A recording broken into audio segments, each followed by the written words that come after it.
Hi Taurus, thank you very much for joining me. I hope that you are doing well. This is for any sun, moon, or rising Taurus sign. We'll take a look at the cards for the awareness or big ideas for the week, guidance and possible outcomes. I will also choose a few oracle cards for additional information. So without further ado, let's just get started with your reading. Okay. Big idea for the week, new cycles, new beginnings, opportunities for you. You've reached a point where maybe you've been considering something that really speaks to you, something that you feel is important within your life, that you want to take hold of, that you want to start a new path or new journey. It could be a small thing, or it could be something more significant within your life. But it's going to cause you to step out of your box and out of the routine. When we look at the Fool, this major arcana card, we're looking at taking a leap of faith. And it's a leap of faith that makes us access our passions, our desires, the things that will make us feel carefree, have fun, to bring excitement, to bring adventure back into our life. So while the little dog is either barking in excitement, like take me along, or saying look out, it's really up to you. It's up to you to have the vision of what it is that you're going to set off and do, and to do it, to take the leap of faith. And again, a leap of faith is a lot different than a reckless action or choice. You are aware of the consequences.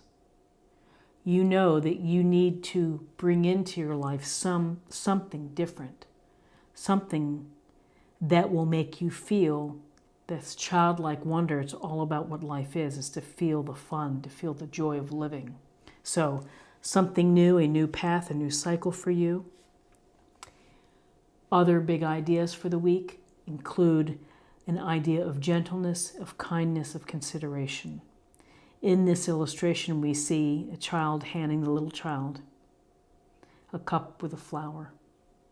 Such an innocent illustration, and it goes to the authentic feelings of being kind and considerate and thoughtful without expectation, without thinking of what you want in return for this gesture. So it's simply being thoughtful when you can be thoughtful, being kind when you can be kind. The other idea with the Six of Cups is a sense of nostalgia, of revisiting past memories or reconnecting with people from your past. An ex, maybe a dear friend, gets in touch.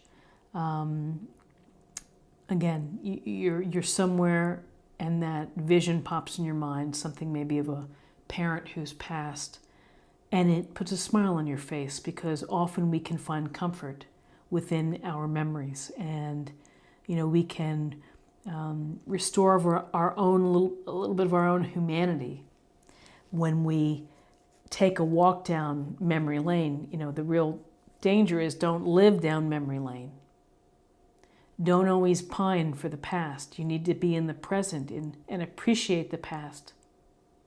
Allow yourself to feel the warmth of that moment as a recollection, but don't let it derail you from building a future or from living in the present. So, you may just simply be hooking up with someone for lunch, meeting someone for lunch, that's what I meant to say. And someone that you used to work with, it could be something as simple as that.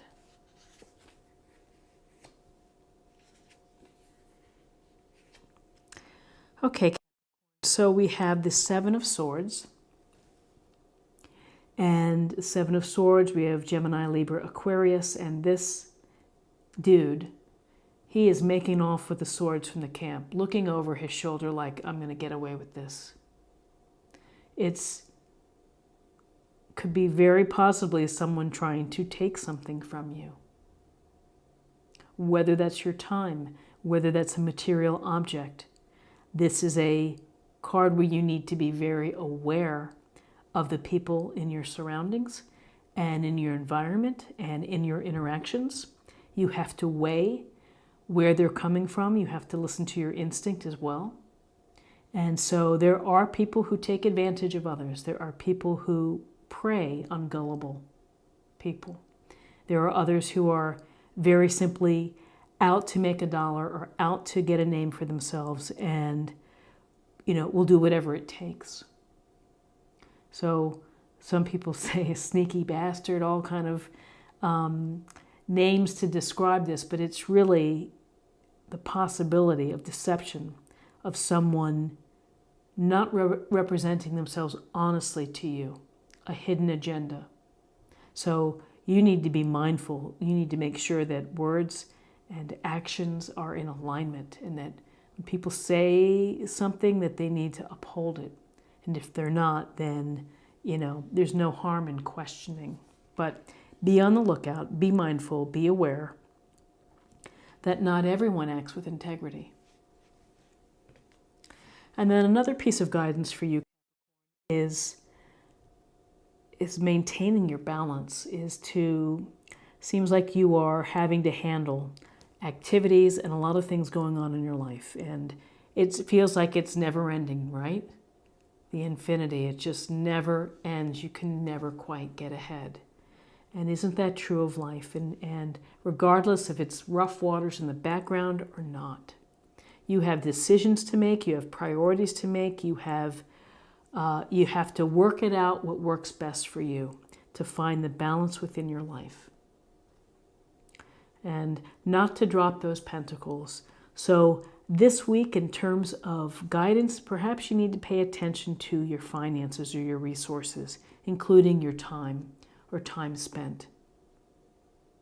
That it requires you maybe to prioritize and to focus or to key in on certain things. Often when we see these pentacles, it's in relationship to your finances, to your budget, to your spending habits.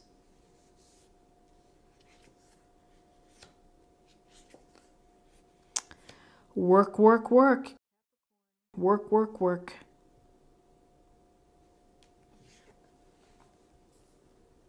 Seven of Pentacles. This guy is taking a break from work, and he's probably thinking about, I've put a lot into this. I've put a lot of my time and my energy into working this and handling and nurturing this pentacle bush. And so again, being busy, being active, trying to find the balance. He's taking a time out. He's either reflecting on his work. He may be thinking, when is this thing ever going to be done? Or, I really don't like this anymore and I want to move on. So a couple scenarios, but as I would say with the Seven of Pentacles, you're so close to completion. You're so close to the end. Hang in there. Often when we're working in a project, we do take a step back. Number one, to catch our breath. Number two, to assess how we're doing. Are we being efficient? Can we improve the process? Do I need input from someone else to help me get back on track? So a moment to take a break, fine. If you never get back to it, you may not get paid, you may not get your resources taken care of. So there's a matter here of taking the break you need, but getting back honestly into the game. And there's a sense here that you do. Because with the Eight of Pentacles, there's a real focus here on what you're actually doing. Some of you may be working with your hands. Some of you may be very dedicated to your jobs, where you put in a lot of hours, where you are careful with details. Ultimately, you're very proud of your work, displaying your work. You're not distracted by what's going on in town, where you say, I'm going to go in for a drink or two and then I'll get back to work. This is very focused, hard work. Some may think tedious, some may say grunt, others may find comfort or pride in the routine, in the structure that's with this Eight of Pentacles.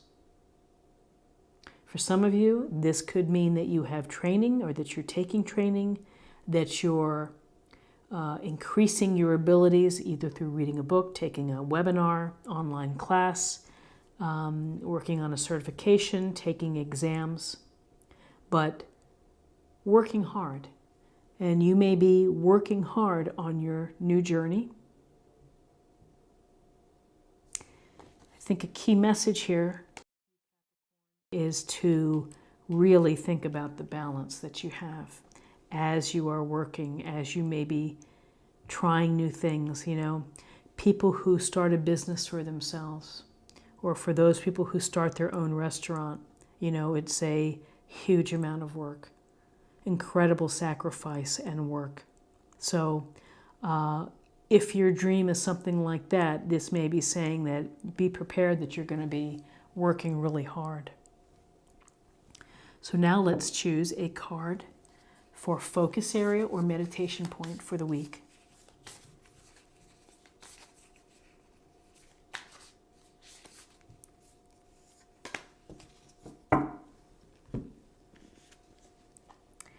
Narrow pathway. Tread thoughtfully.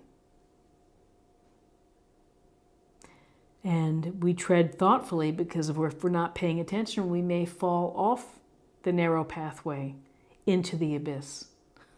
So it's a message here to think about the steps that you take. Think about how you're proceeding. If you're taking this leap of faith, thinking about here you want to bring back this carefree feeling, but think about how you're doing it. So now let's see what's going on for you in terms of spirit or emotional self.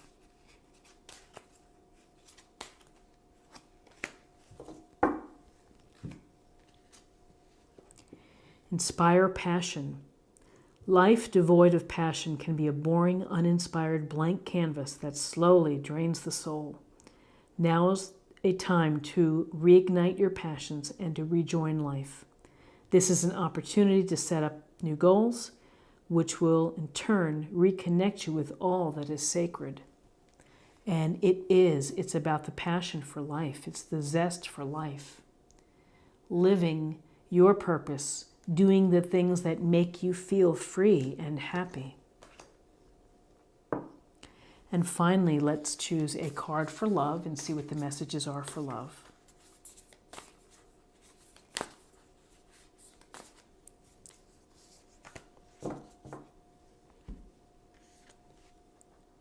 Embrace your emotions. Don't push down your feelings or judge your emotions.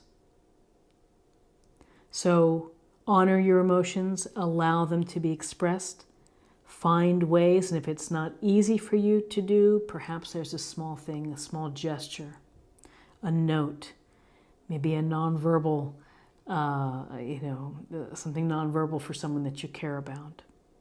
So, when we allow our emotions to be present and when we're thinking about how we're feeling, I think that's a really important, like a GPS towards, our mental state of health as well.